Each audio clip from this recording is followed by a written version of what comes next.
Hi, I'm Mark Hummel. Welcome to the Harmonica Party. We'd like to invite you to be a guest at the party. You can do that by supporting us right here at Patreon. See you then.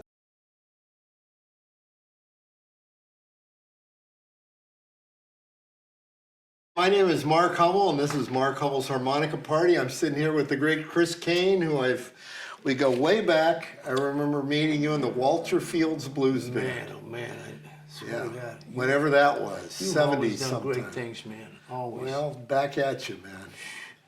You're a talented dude. I remember I knew you as a guitar player for all that time, and then I remember in the 1980s or somewhere, I was somewhere and you pulled out a saxophone and started blowing like alto sax like Louis Jordan, and then I heard you again playing piano, and you're playing like Charles Brown and Ray Charles. I'm like, damn, is there anything this guy can't No, man, do? thank you. You know, I tried, but I just, you know, I always loved playing instruments, and my father had great records, and so I just got into a thing where I just really would just kind of stay home and play, you know, and then when I kind of got these records my brother brought home from Vietnam, had these jazz records, that's when I started listening to these jazz things, and then, you know, just left to my own devices, you know. I mean, I bought this alto. My parents were very tolerant, man. They were just... So how old were you when you started playing alto? That was probably when we had the Walter Fields bands, like, because I was listening to a lot of these saxophone records, and started listening to a lot of Clean Head and things. Right, right. Yeah, you can play the hell out of that. I just really, you know, but I had a wonderful time with Clean Head once. We got to back him up at a gig, and it was like... wow. It was really great, man, because it was at the Miramar Beach Inn, and these guys didn't know what we did, but they didn't think that we'd be able to play what he played. But, you know, I told the band, I know what he plays when he plays live, kind of what his set consists of, so I'm pretty sure we can do this, you know? Yeah. So these guys took me in a room, and they showed me this big stack of music, and they go, can you guys play this stuff? I go, I don't think we can play that, but we can play what he plays right now. Yeah. You know, and then... Now, was this the manager saying Yeah, it was like the guy from the club. So then Clean Head comes in and goes, no, I think it's going to be fine. So, and it was, we had a great time, man. He was so beautiful, man. I have pictures like that we took, and it was just a gas. But like he would do this thing where he would stand in front of the band and he would hold like two fingers back behind his back, like scarves and stuff. My band would go like, what is that? You know what I mean? And I would have to, you know, I guess what key it was in, but it was beautiful, man. So, you know, I just was into playing the saxophone. I just liked, and so those are the, you know, I mean, that's really all I can play is that kind of blues thing there, but that's what I really like. You play the hell out of it, man. Thank you, brother. Now, did I see you back up Fenton one time? Yeah. In Lafayette, right? Yes. Yeah. Wow, man. I was there. There was like 9 people, I think. Yeah. You were one of them. That was a great night, though. Man, you know. It was a great night. I think people, because we were like very... We're talking about Fenton Robinson, by the way, yeah, from Chicago. And we were very young, you know, and we were really excited to meet him and play with him, you know. Right. So we were playing with all this, and I think people thought we were trying to, you know, like do something more than what he was doing, but we were just so excited to play. So the vibe I got from people at night, I thought we were like maybe trying too hard or something, but that was a great night. It was really a great to meet him. He was such a gentleman and a wonderful person, man, and very knowledgeable. Had a lot of great things that he told me when we were just talking, you know. So he could really play and sing, man. Oh man, his voice. Yeah, his voice is something else. Incredible. That evening. That really high voice. Yeah. Fantastic, man. You know, and that evening was big because that's the first time I think I ever played like on a stage with like a real guy. You know? Really? Yeah. Wow, you guys are great. Was Andy with you then? Yes. Andy Just, right? Andy Just was on harp. Yeah. Yeah. Was that Walter Fields? Was that what that was, or was that your gig? That was a band. We had that band. It was like we named that for my dad. And, right. Right. But yeah. And that was the first time I ever really played like with a real guy, Chicago guy. Yeah. Wow, that's heavy duty, man. Yeah, it's funny, man. All that stuff from way back, I remember a lot of that stuff very well. Man, you know, I was thinking about it when I went to do the thing that we did that you invited me to, and Yoshi's, yeah. all of the blowouts that you've had, and I mean, you could make 2 documentaries just on the things, because all the different personalities over the years. I mean, you've had some of, you know what I mean? I've worked with a lot of great people, but so have you, though. But I mean, so just, have you. you know, it's really a gas, man, because you've thanks, done man. beautiful things.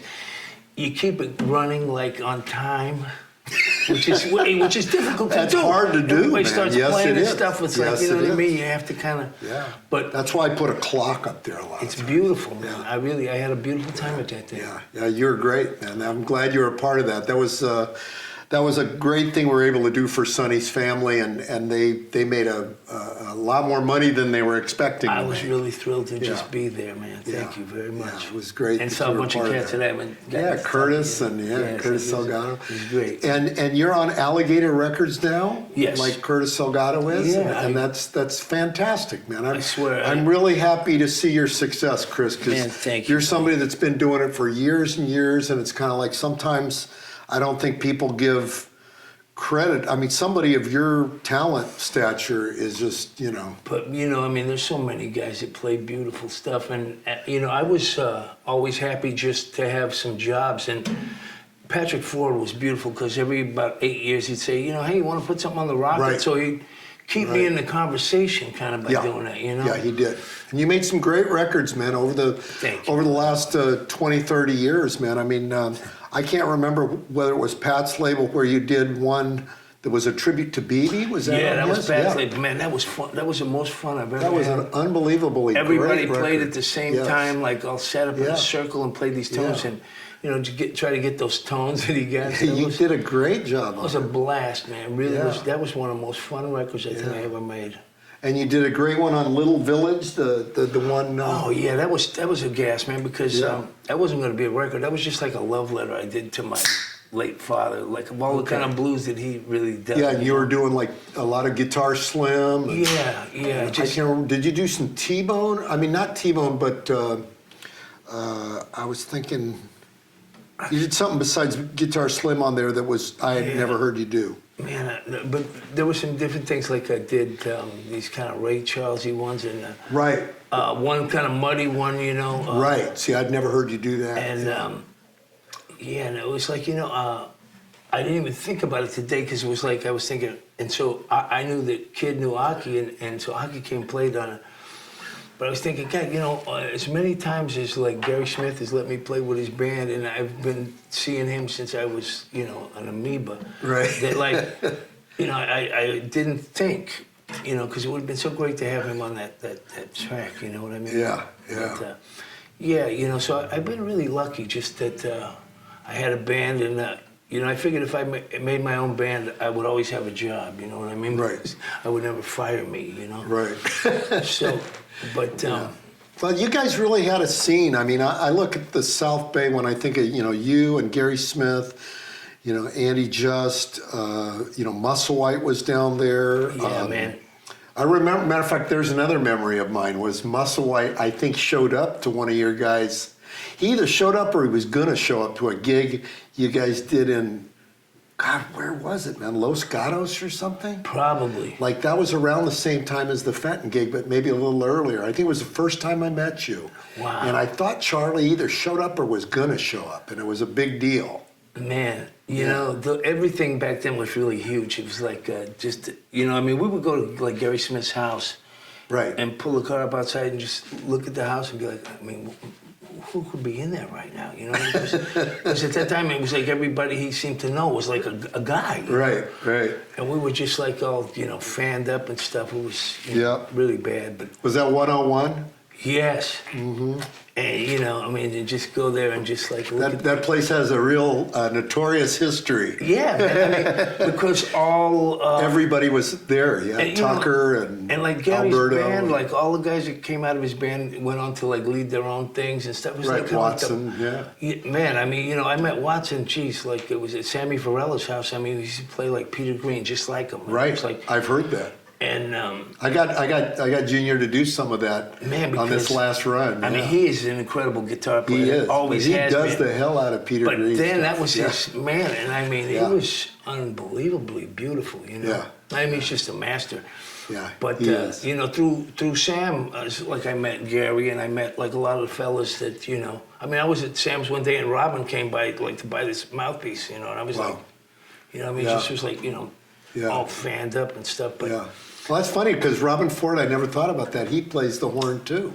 yeah, you know, Yeah. I mean, I saw Ray Charles play it on some television show, and I was like, wow, Right, man, right. this guy plays the Ray, alto. I yeah, mean, you know, and I yeah. totally That's dug right. that. And I was listening to a lot of like Lester Young and things. Wow. And so I got this alto, you know, and I was trying to, but, you know, I mean, what happened was I just ended up, I could play like maybe a couple tunes in B flat or F. I could play like in 2 keys, maybe, you know, something. And that was about it, you know. So then when this COVID thing happened, I got just a student model, because I don't want to play my good one when I sound crummy, but.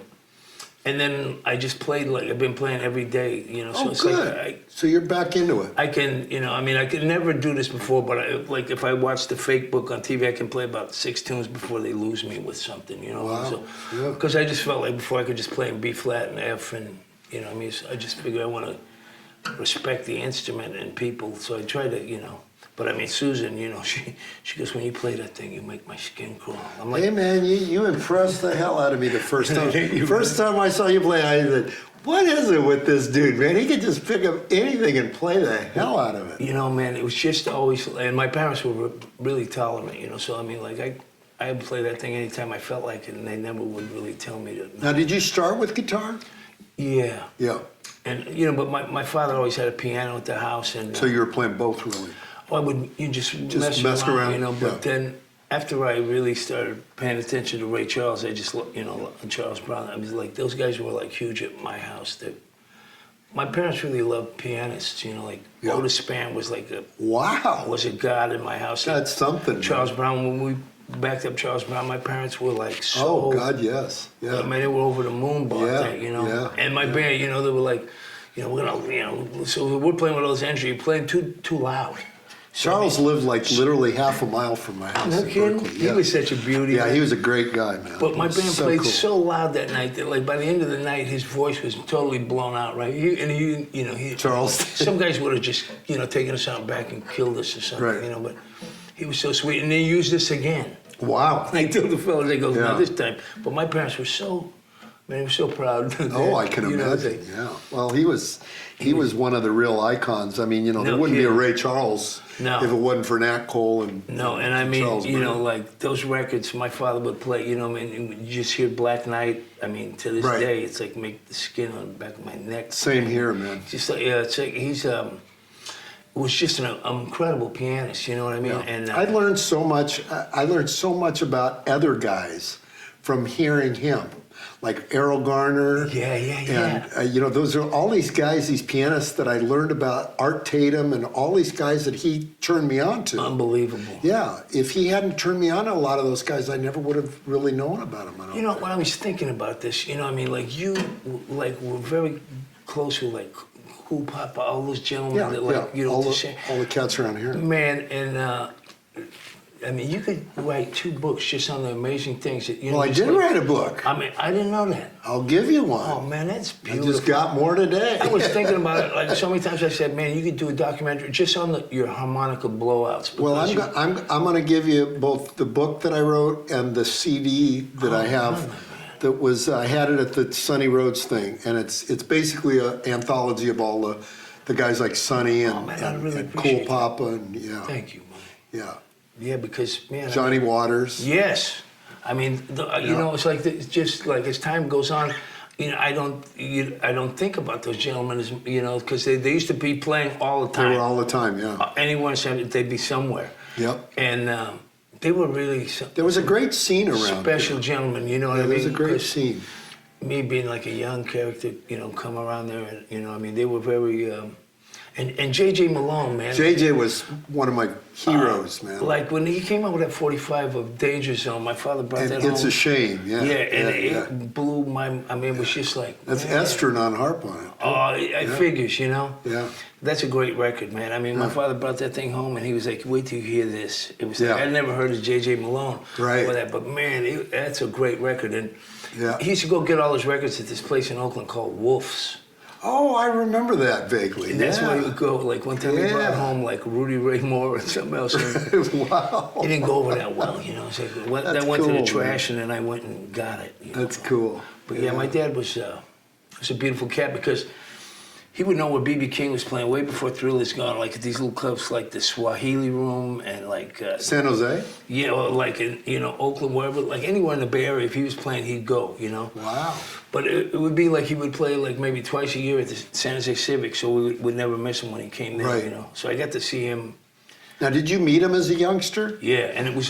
How old were you? Oh man, the first times I ever went, I don't even remember. It was like I was 3 and 4 years old, right? But I would go, like we'd go, and then after that we'd go get pancakes or something. So that was the big draw. And you get this hat with sparkle with your name on it. You know? So that was the draw. But I knew these guys were incredible. The first time I ever saw B.B. King, I knew that was really incredible stuff. Yeah. I'd never seen anything like that. I mean, just the way he looked so good, and his band was incredible. They looked great. It was like.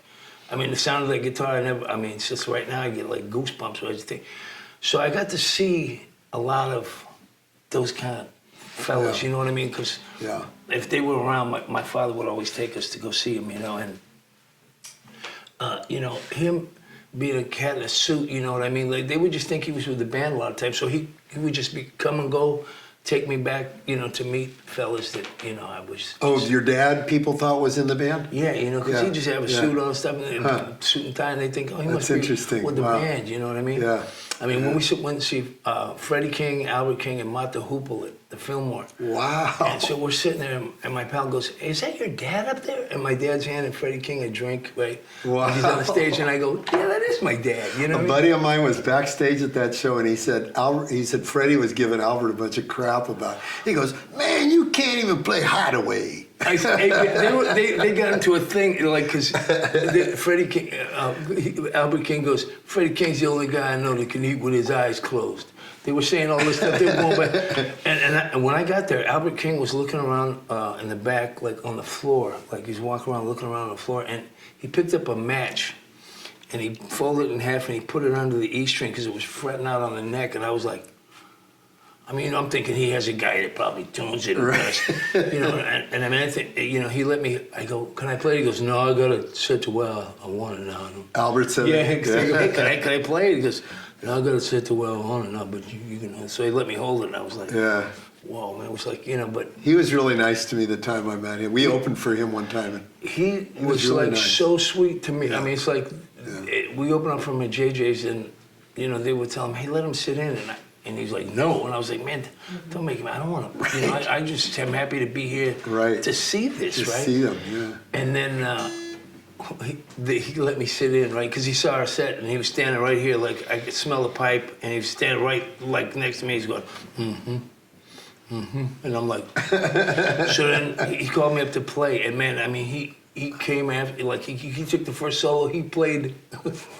All this stuff. Just demolished, And I've been like Albert it up because I've been watching him for like a set. So I was like, so then I come in, bing, and he whipped his head around, like, he looked at me and he goes, it's going to get dangerous up here now. And I'm just thinking, that's great. I'm totally you play the hell out of Albert. I just, I loved him, man. You play the hell out of him. I love him today, but so we went back and forth, and after that, he said this whole nice thing. My mother and father were there. It was like, it was just like an unbelievable evening, right? And then we went to play in Memphis, and he came to me. Every time I would play in Memphis, he would come to our gigs. Oh, and it was nice. Like, one time he brought Otis Clay to the gig, and it was a mind blower to me. Yeah.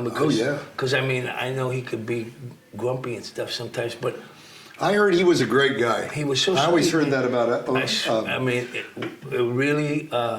He's like, oh, you're talking about Albert? Yeah. Okay, I thought you were talking about Otis Clay. It's the greatest thing. Yeah, Otis Clay was really super I heard nice. he was really nice, yeah. But, Albert was... Albert could be grumpy. I would not want to be his sound guy. And the thing was, like, at that period, he was, like, using, like, these pickup bands that were, like, maybe rock guys didn't really know his material. Right. So then they'd be playing the wrong stuff. Then he'd get all grumpy. I have this one video of him in like, Helena. And he's taking all the mics off the drums, and he's got them under his arms. They look like twigs, man. They're like all these mic stands.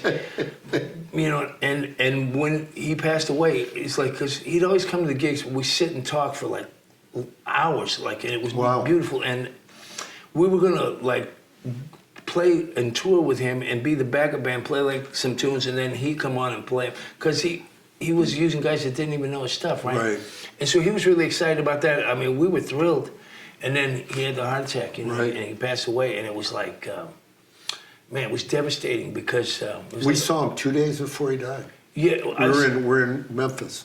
wow, because it was like, we went to see him at Emeryville. He came to Kimball's East or whatever it was, and I knew something was fishy, man, because he Yeah. just seemed really Kind of down. weak, and his voice was kind of croaky, not like normal. And he goes, "No, I'm feeling kind of tired. I'm gonna go back to the hotel." And I was like, "Okay, I'll see you when I go to Memphis." And man, you know what I mean? I know Rusty and Ronnie James, they were playing with me at the time, and they went to Blue City Cafe, and he was in there eating, and they sat there and talked to him for He would always go about there. 10 minutes, and they said he was in a great mood. And, He was such a and then gas. the next day, we were driving down to Jackson, and they go, Albert King passed. Yeah, Yeah, man. it I was mean, weird. it was like he was going to Kroger's and getting like Digel because he thought he was having like indigestion. Oh, yeah, but it was yeah. the doctor Yeah. said it was probably little heart attacks, right? Right. Wow. Man, it was just a tragedy, I swear, you know, and He was badass, though, man. of all the guys that I have ever Yeah. met, I mean, because he's just like, I mean, a force of nature, you know. Yeah. I mean, I saw him one time at the bodega for like 3 nights in a row, and I just sat in front of his amp and yelled till I lost my voice for like a month. My parents Yeah. were thrilled. I mean, it was like, Yeah. I couldn't talk. It was just like, he was so, I mean, he came in with a Togo sandwich and he sat down at the bar and he just started eating a sandwich at the bar. And I was like, wow, man, he just comes right in Yeah. where everybody is. And I was Yeah. like, I totally loved that about him, Yeah. you know? I was behind his amp one time at San Francisco Blues Festival, that big old amp Oh, yeah, amp he man. had, and I was just right behind it. It was like otherworldly. I Hearing swear. it from there, I swear. yeah, it was otherworldly. I mean, he's just, you His know, tone was just so monstrous. incredible. And if you shake his hand, it's like sticking your hand inside a Yeah, in a beanbag chair. glove, It's like, yeah, right. it's like gigantic, you know? It's like, I know. yeah, he was a wonderful person. And he really, I'll never forget all the times I got to just sit and talk with him, you know? That's cool, man.